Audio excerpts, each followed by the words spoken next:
ये प्रियादास जी की टीका है। भक्तमाल जी में एक छप्पे नाभा जी का और फिर टीका श्री प्रियादास जी, राधा रमणीय वैष्णव हुए प्रियादास जी महाराज, उनकी टीका है। वे क्या कह रहे हैं? गोकुल में देखे वे को गयो एक साधु सुधो, गोकुल मगन भयो रीति कछु न्यारी, छोकर के वृक्ष पे बटुआ जो लाए, दियो कियो जाए दर्शन सुख भयो भारी। देखे आई नहीं प्रभु फेरी आप पास आयो, चिंता सो में लीन देखे कही जानी हारिये, वैसे स्वरूप कहे गए साधु बोलो, आनी लाजिए पिछानी कयो सेवा नित धारिये। गोकुल में श्रीमन महाप्रभु जी विराजमान हैं, वल्लभाचार्य जी, और तभी एक सीधा साधु गया दर्शन करने के लिए। उसके बटुआ में रहते थे शालिग्राम भगवान। ध्यान से सुनिएगा, बुरा नहीं मानना। कई ठाकुर जी आते हैं कथा में डलिया में बैठ करके, वो लोग ध्यान से सुनिएगा। तो एक महापुरुष गए वल्लभाचार्य जी का दर्शन करने, और बटुआ में ले गए शालिग्राम भगवान।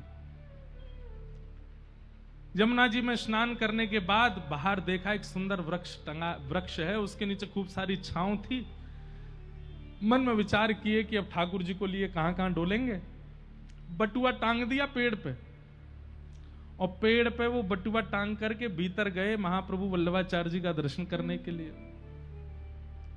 महाप्रभु जी के सामने जाकर के सब अपनी विधि बताने लगे। सुबह उठ करके शालिग्राम भगवान को स्नान कराता हूँ, सेवा करता हूँ, चंदन आदि लगाता हूँ, उन्हीं को भोग पधराता हूँ, संगी रहते हैं, तुलसी अर्पण सब बताते। महाप्रभु जी हाँ हाँ करते गए। ठीक, अच्छा कहाँ है?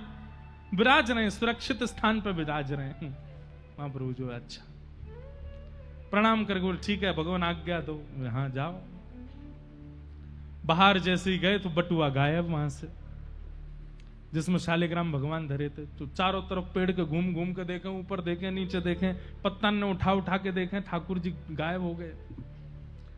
रुदन करने लगे। इतने में महाप्रभु जी बाहर अटारी पर खड़े। महाप्रभु जी बोले अरे भैया तुम रोकाए को रहे हो?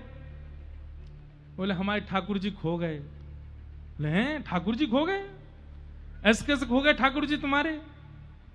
तुम तो व्यवस्थित स्थान पर रख के आए थे। बोले मैंने सोचा कि सुंदर इसमें छाया है वृक्ष में, यहीं टांग दिए थे। बोले अच्छा भीतर आओ। बोले ठाकुर जी तुमने टांग दिए? और ठाकुर जी तुम्हें टांग दे तो?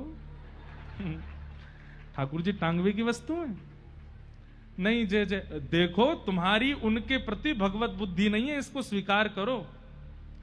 कहीं भी ले जाने लायक नहीं होता ठाकुर जी का स्वरूप। कहीं भी रख देना, कहीं भी बैठ जाना। एक हाथ में ठाकुर जी हैं, दूसरे तो गोलगप्पा पा रहे हैं। झूठे थोड़ी आ रहे हैं, दूर हैं ठाकुर जी तो नहीं। जो आते भी हैं हम उनको भी निवेदन करते हैं कि ठाकुर जी के लिए व्यवस्थित झांपी जी रखो, ठाकुर जी के लिए व्यवस्थित सामग्री ऐसी बना के रखो, उसमें ठाकुर जी पौड़ करके चलें। और जहां अति आवश्यक हो, अब जैसे कथा में आपको जाना है तो कथा में कैसे आओ? अपने लाल जी से कहो हे लाल जी हृदय पर आसन बिछा करके बैठ जाओ, और हृदय में आप विराजमान होकर चलो कथा सुन के आते हैं। ले आओ ठाकुर जी को, मानसी भाव से ले आओ। बात यह होनी चाहिए कि मैं ठाकुर जी के बिना नहीं रह सकता, ठाकुर जी मेरे बिना नहीं चलते आदि ये सब भाव ठीक नहीं। मैं नहीं रह सकता इनके बिना, तो स्वयं भी चना चनौरी पे ही रहिए। जब ठाकुर जी को भी बादाम चना चनौरी दिए तो वो आप भी वैसे ही रहो। महाप्रभु जी बोले अच्छा चलो अब जाओ, बाहर जाके दोबारा देखो। बाहर गया तो उसने जाकर के देखा। अच्छा वो अंदर कहने लगा नहीं नहीं मैं सेवा तो बड़ी निष्ठा से करता हूं, आप कभी बैठ के देखेंगे तो आप भी आनंदित हो जाएंगे। वो तो आज गलती से खो गए ठाकुर जी। महाप्रभु जी बोले अब जाओ मिल जाएंगे। वापस लौट करके बाहर आया तो उसका जैसे कम से कम 1000 बटुआ टंग रहे थे, एक ही पेड़ पे 1000 बटुआ। महाप्रभु जी खड़े हो गए द्वार पे आके। अब वो देख करके घबरा गया। महाप्रभु जी बोले तुम बड़े आनंद से सेवा करते हो ना, ढूंढ लो तुम्हारे कौन से। तुम तो कह रहे थे कि तुम ऐसा करते हो ऐसा करते हो, अब तुम्हारे हैं तो मिल जाएंगे तुमको। चरणों में आकर के उसने स्वीकार किया कि नहीं भगवान, सेवा का कोई भी गुण मेरे अंदर नहीं है, मैं तो अबोध हूं, मैं तो ऐसा हूं, ये तो मेरे से अपराध बन गया। महाप्रभु जी बोले आज के बाद ये शालिग्राम भगवान हो, चाहे नवनीत प्रियालाल जी हो, चाहे ठाकुर जी का कोई भी स्वरूप हो, उनकी मर्यादा, उनके स्वरूप और उनकी गरिमा के अनुकूल ही सेवा करनी है। हमारे लाल जी उत्सव में विशेष भोग पधराते हैं, हम पता है किस लिए? अब यहां कथा सुनने इसके लिए भी भोग पधराते हैं। क्यों? ठाकुर जी आज थोड़ा आपके शयन में विलंब होगा, इसलिए एक एक्स्ट्रा भोग, 9 भोग लगते हैं। फिर वैसे तो 8 भोग हैं, लेकिन जब ठाकुर जी के समय में परिवर्तन उत्सव की वजह से हो रहा है, तो ठाकुर जी के फिर विशेष भोग धराया जाता है कि ठाकुर जी श्रम भोग, आपको श्रम हुआ उसके लिए एक विशेष भोग और पधरा रहे। महाप्रभु जी ने उन्हें ज्ञान प्रदान किया और कहा कि भैया सेवा ऐसे ही मनचली मनमुखी नहीं होनी चाहिए। खुल गई आंखें अभी लाके पहचान कीजिए, दीजे जो बताए मोहि पाऊं निज रूप है।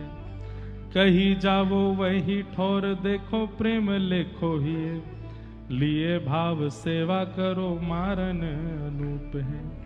देखी के मगन भयो लयोर धारी हरि, नैन भरी आए जानो भक्ति को स्वरूप है। निस दिन लगो पग्यो जाग्यो भाग पूरन हो, पूरन चमत्कार कृपा अनुरूप है।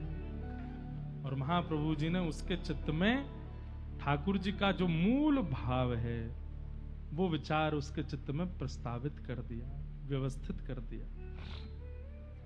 इस प्रकार महाप्रभु जी सेवा के भाव से सबको आनंदित करते रहे। आपके प्रमुख शिष्य हुए कौन कौन? श्री परमानंद